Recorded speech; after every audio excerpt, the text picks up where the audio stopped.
Hey friends, it's Michael Kingswood. It's story time.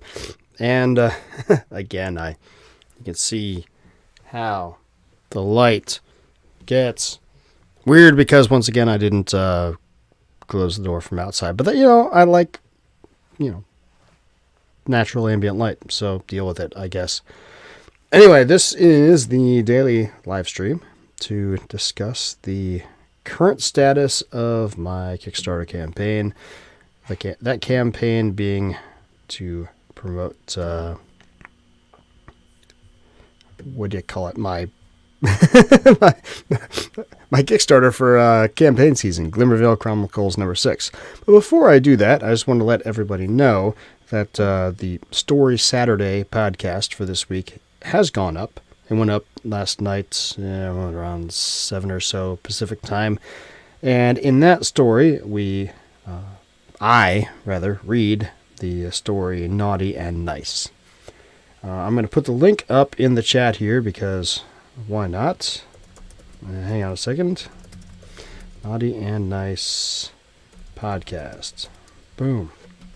There we go. It's up in the chat because I love you and I want you to be happy. The fun thing about Naughty and Nice is, I talked about this on the Naughty and Nice podcast, but obviously it's the third story from Stories from the Great Challenge, which, again, right here, if you haven't picked it up yet, and why would you not? It's a great collection of 52 stories that I wrote over the course of a year as part of a challenge.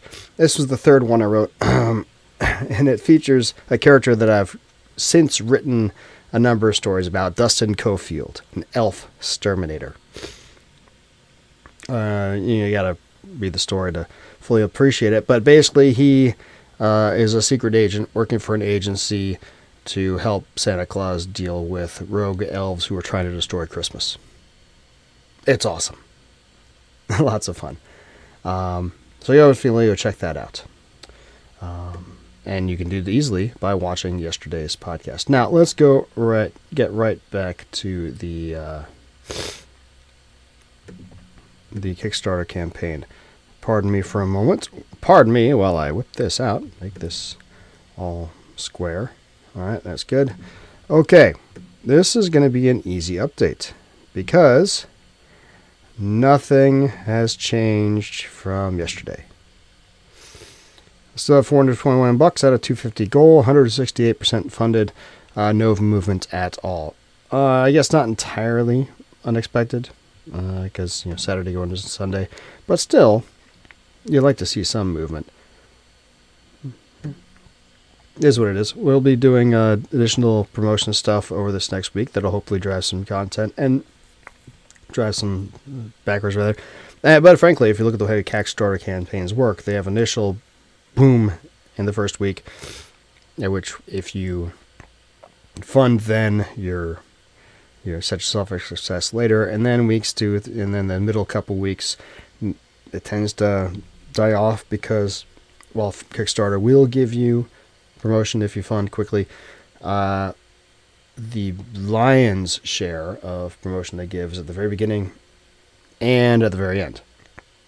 So the last week, I expect the last week, since we met the goal and have already exceeded it by a bunch, we'll probably get more promotional help from Kickstarter itself, and that will drive numbers of backers then. And that's what tends to happen in campaigns that you study. They have a big boost at the front, not much in the middle, and again, a big group at the end, because a lot of people will watch a campaign and say, yeah, I think it might be cool, maybe I'll get back to it, and they do the remind me thing, and then 2 days out, Kickstarter sends everybody emails, hey, don't forget about this, and then everybody comes back who wants it and says, oh yeah, I'm going to go get that, and especially if it's already funded and they know for sure they're going to get the product that they wanted to get. Boom. It's money in the bank, basically. So, no movement today, but I'm not distressed. I mean, it's already a smashing success, right? So from here on out, everything else is gravy, bonus, extra awesomeness. So that's a cool thing. What else is going on? Well, I mean, it's Lord's Day, so I went to church and did hanging out with the puppy.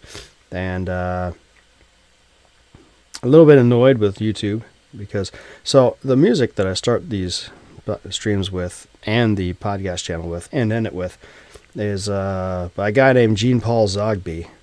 The story is We Will Prevail. Back when I was starting Storytime from Michael Kingswood, initially just envisioned it as an audio podcast, and I wanted to do intro and outro music, and I searched through a number of stock music sites and royalty-free sites, and eventually found this music, which I thought was great, which I thought fit with some of the adventurous nature of what I write, and I just liked it. So I went in stockmusic.net. You can buy a license to use it on podcasts and videos, unlimited use for $40. So I bought it. Been using it ever since. And there's this company on YouTube. There's a couple companies back in the day, but this one company continuing now, and this is going on for years now. Almost every time, well, not for years. At first, almost every time I put up a video, this company would go and say, "Hey, that's our copyright. You're thanking you for copyright." And I say, "Hey, no, I've got the license. Here it is." And they're like, "Oh, sorry," and go away. And then it started. A bunch of that happened. For the first year or so, I was doing the podcast, but it drifted off. And the last couple of years hasn't been much problem from them. Now, in their defense, the previous 2 years from now, I had been less prolific in podcasting and videos than I am being right now, and will be in the future. But still, I was putting stuff out, but now, for the last couple of months now, since month and a half, 2 months, since I've been really getting back into the swing of things with this, every video, this company says you filed a copyright claim. Hey, well, and that every single time. I purchased the license. Here's the parameters of the license. Oh, sorry, yeah, we're releasing the claim. Every single time. So now, every single time. Now they've been doing these daily podcasts. They're piling up. And looking at my dashboard channel, the back channel dashboard.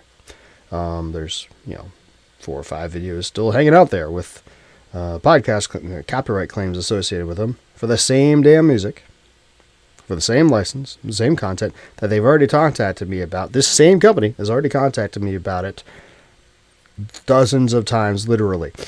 So if these guys were at all competent, they would, have a list of, hey, we contacted this guy before.